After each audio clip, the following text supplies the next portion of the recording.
There's been some good news of late when it comes to inflation. Data out from the federal government last week showed inflation eased through October. And according to the Farm Bureau, the average cost of a Thanksgiving dinner actually decreased slightly this year to about $61. But as special correspondent Fred DeSam Lazaro reports, stubbornly high food prices are still squeezing some families this holiday season. More than an hour before it opens, the line starts to grow outside today's harvest in the St. Paul suburb of Oakdale. Some have used the food pantry for years, others are visiting for the first time. All are welcome, no questions asked, which in a still challenging economy means demand has gone through the roof. Before the pandemic, we were serving about 420 families a week on average, and we're now serving more than 4,000. Jessica Francis is executive director of Open Cupboard, the nonprofit that runs today's harvest. The organization's food comes from grocery store donations and food banks, and it relies on volunteers to keep everything running. We have faith every day that it's going to work out and that we're going to have enough food for everybody that's going to come through our door today. And every day it does. But there are days probably where we stretch that faith a little bit. 37-year-old Lisa relies on today's harvest for fruits, vegetables, and meat. Are these just outside of your budget in a typical grocery store? Oh yeah, they charge a ridiculous amount per pound, and it's like, well, 1 pound is good for a meal.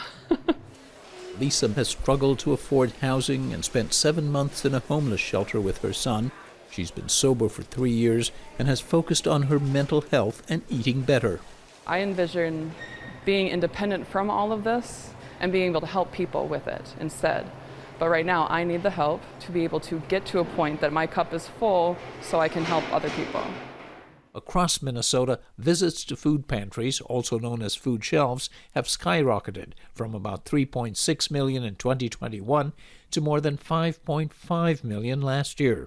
And that number is expected to reach 7 million this year.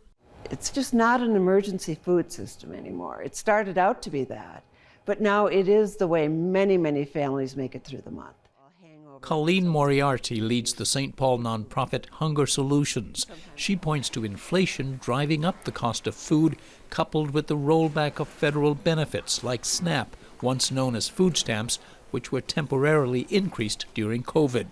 Not being able to count on the fact that you're going to have enough money, and the cost of food to replace whatever it is that you need it's just simply unattainable for many people.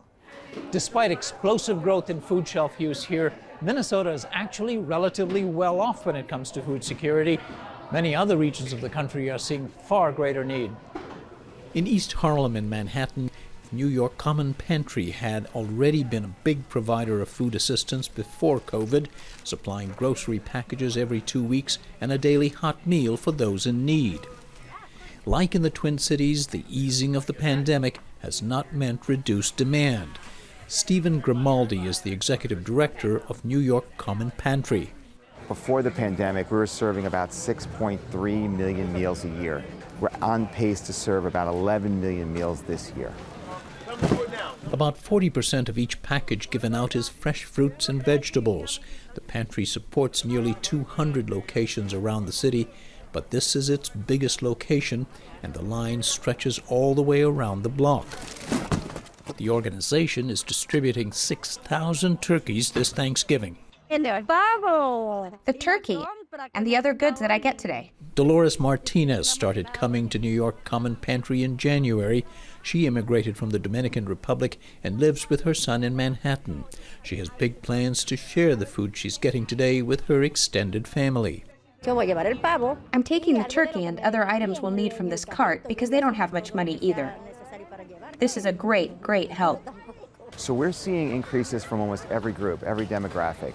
There is a big spike in demand from asylum seekers. Last year, we saw, a good number of asylum seekers, but we're at a pace about a 600% increase this year. Since last spring, more than 126,000 asylum seekers have arrived in New York City, and as of last month, more than 64,000 were currently being housed in city shelters.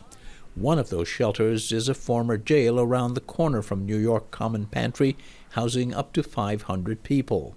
The influx of asylum seekers comes as New York City was already facing disproportionately high levels of food insecurity. An estimated 14.6% of New York City residents experienced food insecurity in 2022. Nationwide, the figure is almost 13%, which is up from just over 10% in 2021. 74-year-old Clarence Allen lives on a fixed income and has been coming here to stretch his budget since the onset of COVID. Like 1 in 5 New Yorkers, he also relies on SNAP. Well, food stamps ain't enough. All right. And after 3 weeks, I ain't got no food. But when I come down here, they give me enough to make it through the month. Like in Minnesota, Grimaldi says the rollback of pandemic-era benefits and inflation have been hurting everyone. You've got folks who now can't afford to buy the fresh food that we serve here.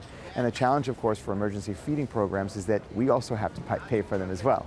So it's the double whammy where we don't have enough resources, but we have to buy more food to help folks who are really struggling. That struggle persists nationwide and year-round. I really admire all the efforts to bring more attention to hunger at this time of year, because certainly when you sit down to a huge meal and you think of someone having nothing, that's a problem. And the donations go up at that time of year and then they fall off. So what I want to say is this: hunger can strike anyone. And those tackling this problem don't expect it to ease anytime soon. For the PBS NewsHour, I'm Fred DeSam Lazaro in Oakdale, Minnesota. Fred's reporting is a partnership with the Undertold Stories Project at the University of St. Thomas in Minnesota.